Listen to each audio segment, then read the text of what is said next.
कोलकाता में हैवानियत की ऐसी वारदात सामने आई है जिससे सुनकर आपका दिल भी डर जाएगा और दया से आंखें भर आएंगी। आरजी मेडिकल कॉलेज में ट्रेनी डॉक्टर के साथ दुष्कर्म और हत्या की वारदात देखी गई। सबसे ज्यादा चौंका देने वाला महिला का शव है जो बड़ी बेरहम हालत में मिला।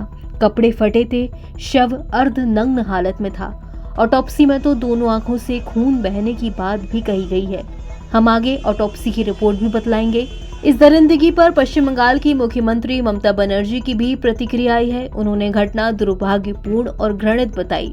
मुख्यमंत्री ने कहा, ये मेरे लिए व्यक्तिगत क्षति जैसा है। उनका गुस्सा और मांग जायज है, मैं इसका समर्थन करती हूँ। पुलिस ने भी उनकी मांगे मान ली है। मैं कल झारग्राम में थी, लेकिन तमाम घटनाक्रमों पर नजर रख रही थी। मैंने पीड़ित परिवार से बात की और उन्हें इस मामले में उचित कार्रवाई का आश्वासन दिया है।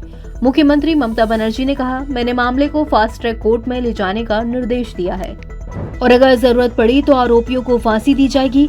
हालांकि मैं फांसी की सजा की समर्थक नहीं हूं, लेकिन उन्हें कड़ी से कड़ी सजा मिलनी चाहिए। उन्होंने कहा, एक आरोपी को गिरफ्तार किया जा चुका है। हमने ये सुनिश्चित किया है कि इस घटना को लेकर विरोध प्रदर्शन कर रहे एक भी डॉक्टर को किसी भी तरह की समस्या न हो।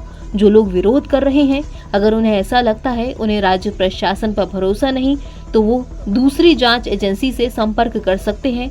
मुझे इससे कोई दिक्कत नहीं है। हम उचित और गहन जांच और दोषियों के लिए कड़ी सजा चाहते हैं।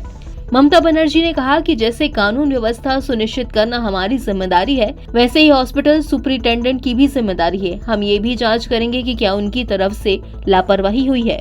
मैं लगातार पुलिस के संपर्क में हूँ। डॉक्टर अपना विरोध जारी रख सकते हैं, लेकिन साथ ही उन्हें मरीजों का भी इलाज करना चाहिए। यदि पीड़ित का परिवार किसी केंद्रीय एजेंसी से जांच की मांग करता है तो हमें कोई आपत्ति नहीं, क्योंकि हमारे पास छिपाने के लिए कुछ भी नहीं है। कोलकाता के सीपी पूरे समय अस्पताल में थे और दोपहर 2 बजे तक वो मेरे संपर्क में थे। दरअसल मुख्यमंत्री ने कहा कि जो आरोपी पकड़ा गया है वो मेडिकल कॉलेज में ही काम करता था। समुचित सतर्कता बरती जाएगी। किसी सहकर्मी को खोने का असर हर किसी पर पड़ता है। मेरे परिवार में भी 2 जूनियर डॉक्टर हैं। मैं पहले भी उनके साथ थी और हमेशा उनके साथ रहूंगी। जरूरत पड़ी तो प्रधान सचिव और सीपी को दोबारा भेजूंगी। कोलकाता के पुलिस आयुक्त विनीत गोयल ने कहा कि हमने 7 सदस्यों की SIT गठित की है।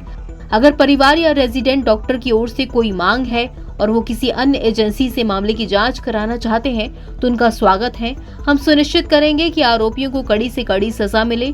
पोस्टमार्टम रिपोर्ट के आधार पर रेप और हत्या का मामला दर्ज किया गया है।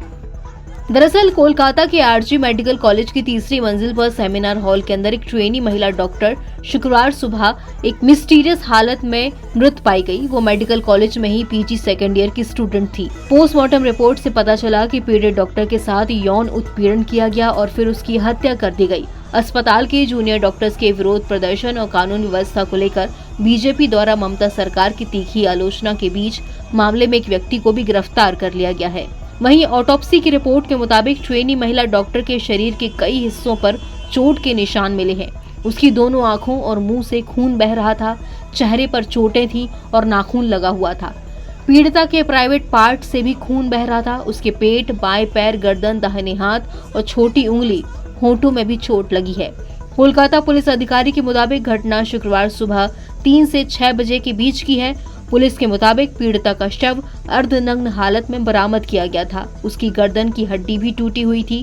ऐसा लगता है कि पहले पीड़िता के साथ दुष्कर्म हुआ, फिर गला दबाकर हत्या कर दी गई। BT ऑनलाइन की रिपोर्ट।